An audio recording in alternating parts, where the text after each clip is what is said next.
Hey, I'm Jen. I'm going to talk a little bit today about a topic that I get a lot of questions about, and that is art and therapy, or art and trauma. Why, Jen, are you having me draw my feelings in session? Why, Jen, are you having me, draw my inner child or my trauma or whatever comes up for you is a favorite. People hate when I ask that. And I just want to kind of give a little bit of the why behind it. So when we are stuck in a traumatic event, according to Bessel van der Kolk, our left side of our brain goes into a freeze response. The left side of our brain is responsible for language and responsible for speech. So when we're sitting in a therapy session and we're just processing verbally, we're talking about what happened, the left part of our brain is activated.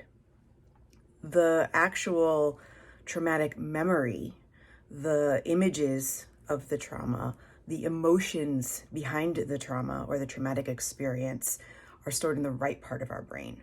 The right part of our brain is responsible for emotion, for images, for intuition.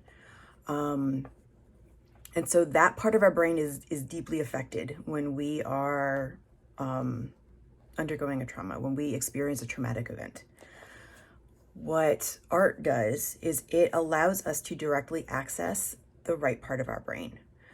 It allows us to put down on paper, even in a simple drawing, put down on paper some of the images, some of the feelings, some of the experiences that we have in our right part of our brain onto paper.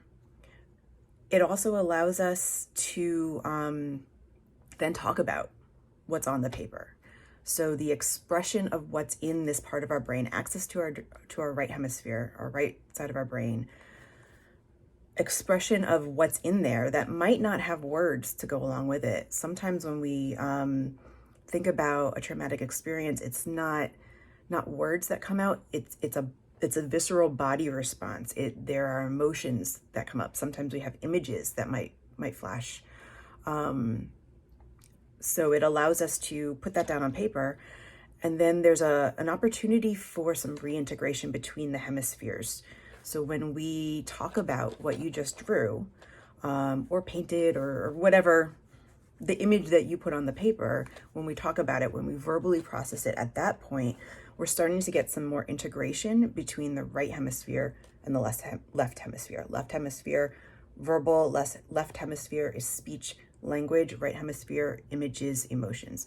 So we're integrating the two, which is super helpful when we're trying to heal from a trauma.